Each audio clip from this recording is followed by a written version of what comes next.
everyone, it's Jules back again. You might notice I am not in a car. Um, I just kind of got the inspiration to film a video right now and I didn't have anywhere to go, so decided to just do it on my living room floor like, a normal person would. Alright, so on to the topic of today's video. Today I want to do a little bit of a BuzzFeed style listicle video about 5 things that you shouldn't say to a depressed person.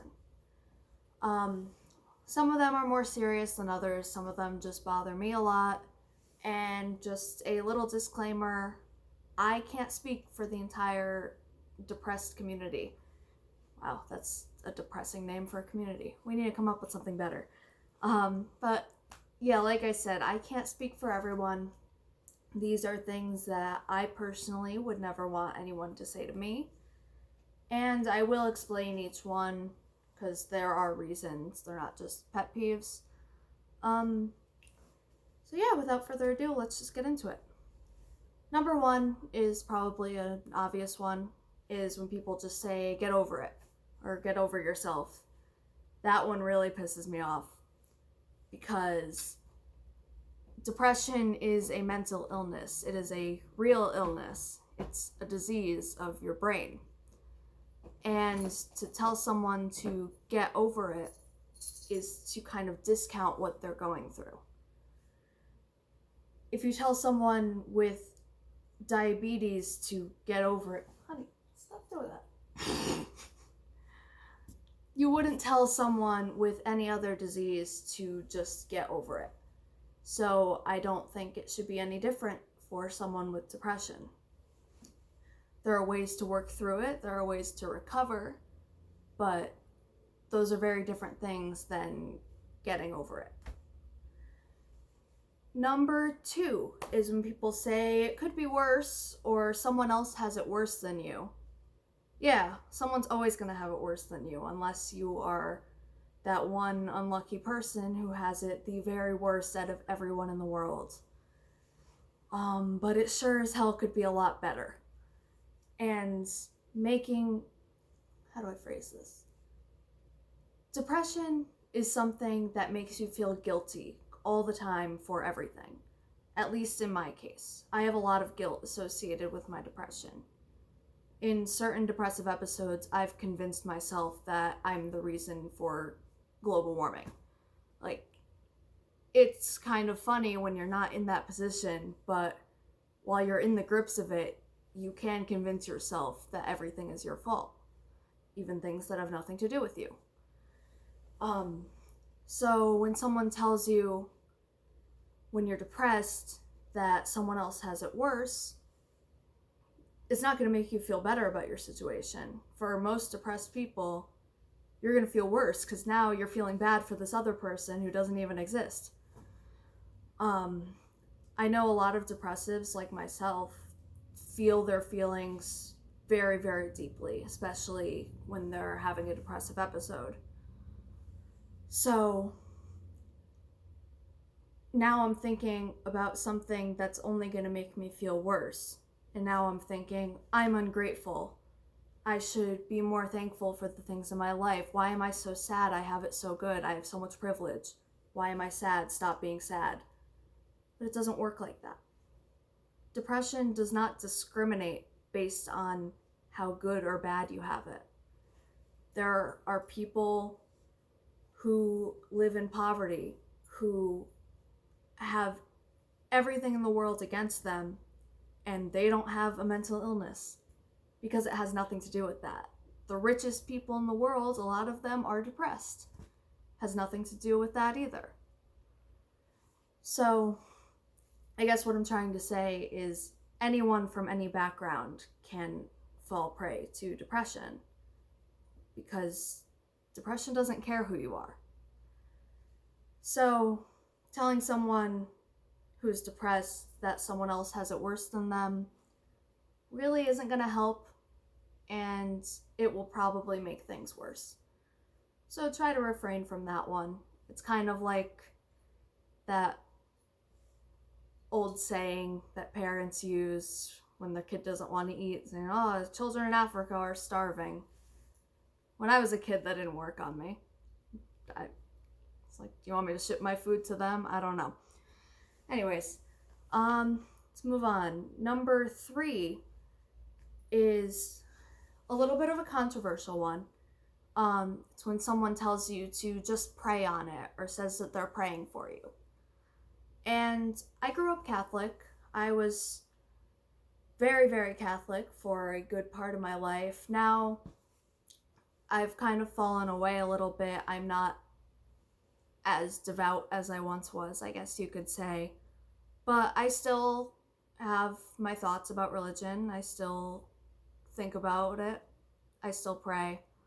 But what I'm getting to is I had to come to grips a long time ago that God wasn't going to cure my depression. Just like God isn't going to cure someone's cancer. God isn't going to heal your gunshot wound. I just want to reiterate, I know I might sound redundant, but depression is an illness. It's a real illness. It might present differently than other illnesses, but it is as much of an illness as any physical illness. Honey, stop. My cat is not very ladylike. Honey. Yeah. Sorry. What was I saying? Depression is an illness like any other illness, yeah. And it can kind of just sound fake, I guess is the best word I can come up with for it.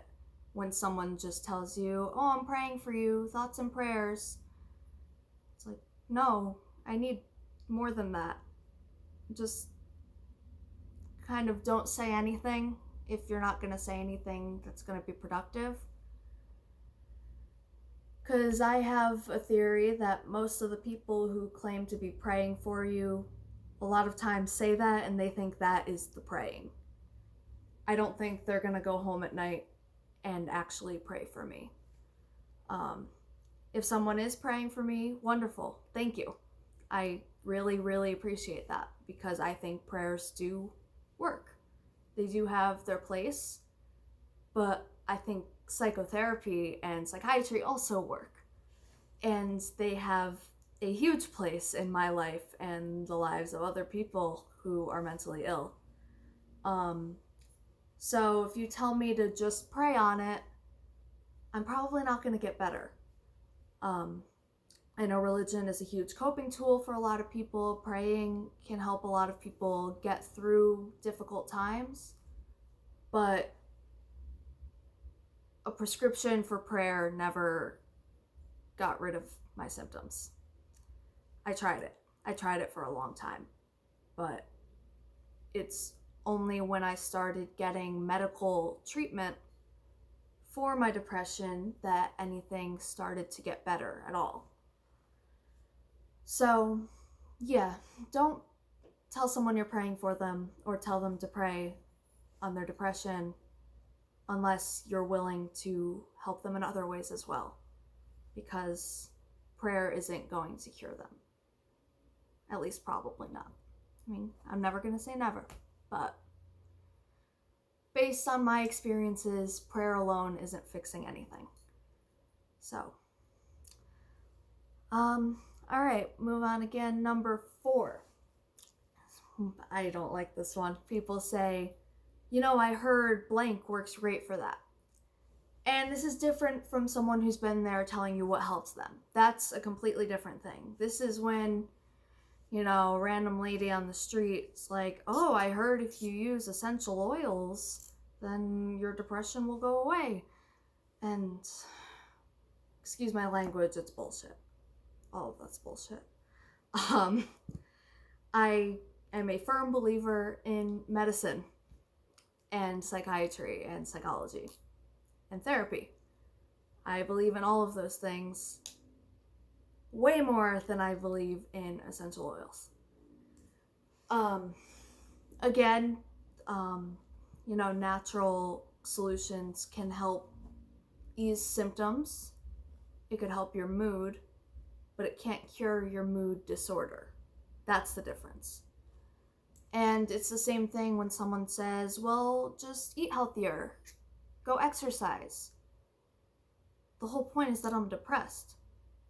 Yeah, it sounds great to me right now. Oh, I'll feel so much better if I just take a walk every day. But when I can't get out of bed to even take a shower or make a meal, I'm not going to be able to go for a walk. I'm not going to be able to do yoga. When you're depressed, it takes all of your energy just to exist. And if you can't get past the stage of getting out of bed, you're not going to be able to work out. So, yeah, I guess the reason I hate it so much is because it's so unhelpful, especially coming from people who don't understand what you're going through. People who read an article one time and think that they're experts. It just bothers me a lot. I think it bothers a lot of other people too. Yeah, so just don't pretend you know what you're talking about if you don't, I guess is what I'm getting at here. If you don't know personally what someone's going through, if you haven't experienced it, your best bet at empathy is listening. Be an actively listening ear to that person if you want to help them. Chances are they have things they need to talk about. They have things they'd like to address, and the best person to go to find out how to help someone is the someone you're trying to help. As depressed people, we're not incapable of expressing what we need. Sometimes we don't know what we need, but that's kind of true of everyone. Don't assume you know what's better for someone than they do for themselves. Yeah, I think that's all I have to say. And lastly, number 5. This is a huge one. And that is the phrase, suicide is a permanent solution to a temporary problem. Besides the fact that this is a huge cliche and incredibly unoriginal, it's technically not even true. You can't tell someone that their depression is a temporary problem, because something that a lot of people with depression have to come to terms with is that there's a good chance that they're going to have depression for their entire lives. That's something I've had to come to terms with. That's something that has sent me down spirals so many times, is that even when I'm feeling good, I know that my depression is a dormant volcano. Yeah, it's okay for now. The symptoms are treated. You never hear anyone talking about curing depression, because as of right now, there's no way to do that. You always talk about treatment and being in remission. So after my first round of TMS, I went into remission and I relapsed. And I kind of knew that at some point I was going to relapse. I didn't think it was going to be so soon, but depressives always have that knowledge in our head that a relapse could come at any time and we have to be ready for it.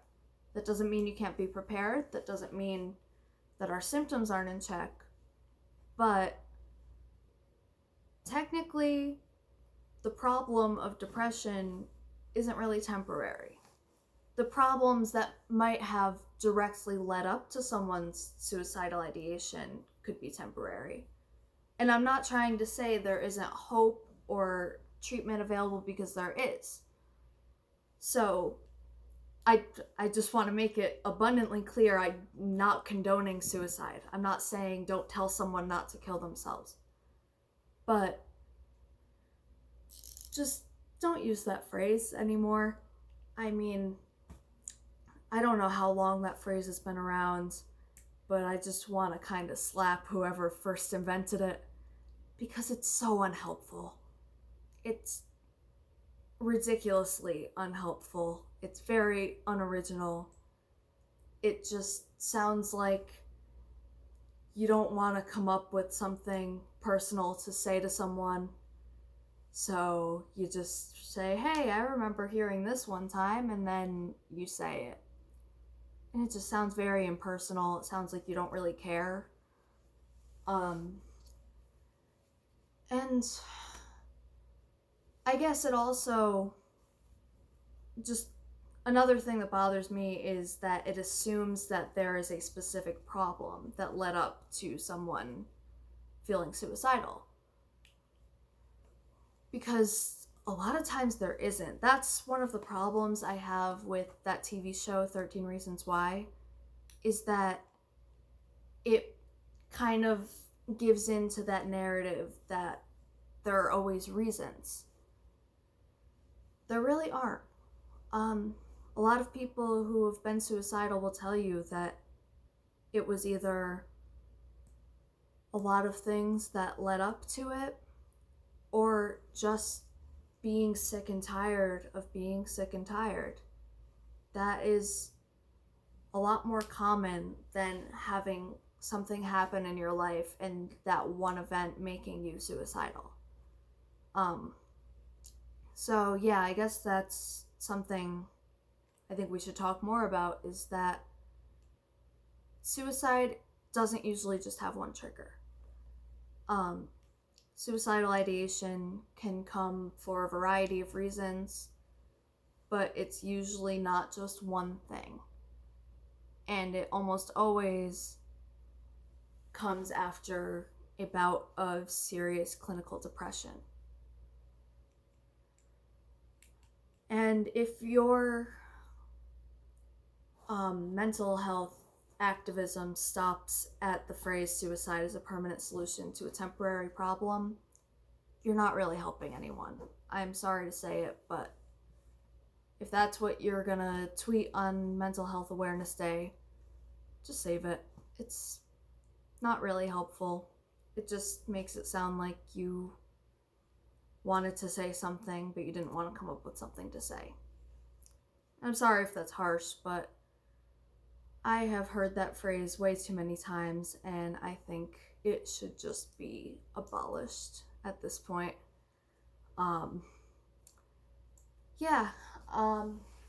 So those are my 5 things that you should remove from your depression vocabulary.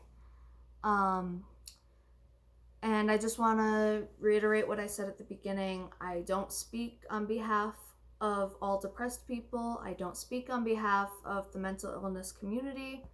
These are just some things I've heard a lot that I have wished people wouldn't say to me. So yeah, there you go. If you like this video, please subscribe, thumbs up, share with a friend.